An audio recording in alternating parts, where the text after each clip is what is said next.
ലൈംഗിക പീഡന കേസിൽ കർണാടക മുൻ മന്ത്രി എച്ച്.ഡി. രേവണ്ണ അറസ്റ്റിൽ.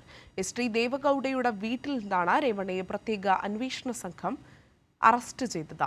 ഇതിനിടെ പ്രജ്വൽ രേവണ്ണയ്ക്കെതിരായ ലൈംഗിക പീഡന പരാതിയിൽ കർണാടക മുഖ്യമന്ത്രി സിദ്ധരാമയ്യയ്ക്ക് രാഹുൽ ഗാന്ധി കത്തയച്ചു.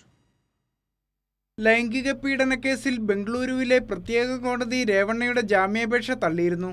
ഇതിന് പിന്നാലെയാണ് പ്രത്യേക അന്വേഷണ സംഘം രേവണ്ണയെ എച്ച്.ഡി. ദേവഗൌഡയുടെ പത്മനാഭനഗറിലെ വീട്ടിൽ നിന്നും അറസ്റ്റ് ചെയ്തത്. ലൈംഗിക അതിക്രമ കേസിലെ ഇരയെ തട്ടിക്കൊണ്ടുപോയ കേസിലാണ് നടപടി. കേസിൽ ഒന്നാം പ്രതിയാണ് രേവണ്ണ.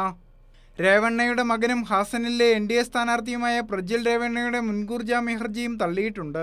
നേരത്തെ രേവണ്ണയുടെ വീട്ടിലെത്തിയ SIT സംഘത്തെ അദ്ദേഹത്തിന്റെ അനുയായികൾ തടഞ്ഞത് സംഘർഷത്തിൽ കലാശിച്ചിരുന്നു. രേവണ്ണയ്ക്കെതിരെ SIT രണ്ടാമതും ലുക്കൌട്ട് നോട്ടീസ് പുറപ്പെടുവിച്ചിരുന്നു. രേവണ്ണയും രാജ്യം വിടാൻ ആലോചിക്കുന്നതായി വിവരം ലഭിച്ചതിനെ തുടർന്നാണ് രണ്ടാമതും ലുക്കൌട്ട് നോട്ടീസ് പുറപ്പെടുവിച്ചത്. അതിനിടെ രേവണ്ണയെയും പ്രജ്വലിനെയും BJP സംരക്ഷിക്കുന്നുവെന്നാരോപിച്ച് കോൺഗ്രസ് നേതാവ് രാഹുൽ ഗാന്ധി കർണാടക മുഖ്യമന്ത്രി സിദ്ധരാമയ്യയ്ക്ക് കത്തയച്ചു. മകനായും സഹോദരനായും നോക്കിക്കണ്ട നിരവധി പേരെ പ്രജ്വലും രേവണ്ണയും അതിക്രൂരമായി പീഡിപ്പിക്കുകയും മാനം കവർന്നെടുക്കുകയും ചെയ്തുവെന്ന് രാഹുൽ പറഞ്ഞു. BJP നേതൃത്വത്തിന് മുൻപാകെ ആരോപണങ്ങൾ എത്തിയിട്ടും നിരവധി പേരെ ബലാത്സംഗം ചെയ്തയാൾക്കു വേണ്ടി പ്രധാനമന്ത്രി പ്രചാരണം നടത്തിയെന്ന് രാഹുൽ കത്തിൽ ആരോപിച്ചു. അതിജീവിതകൾക്ക് സാധ്യമായ എല്ലാ പിന്തുണയും ഉറപ്പാക്കണമെന്നും രാഹുൽ കത്തിൽ ആവശ്യപ്പെട്ടു. News desk Kairali news.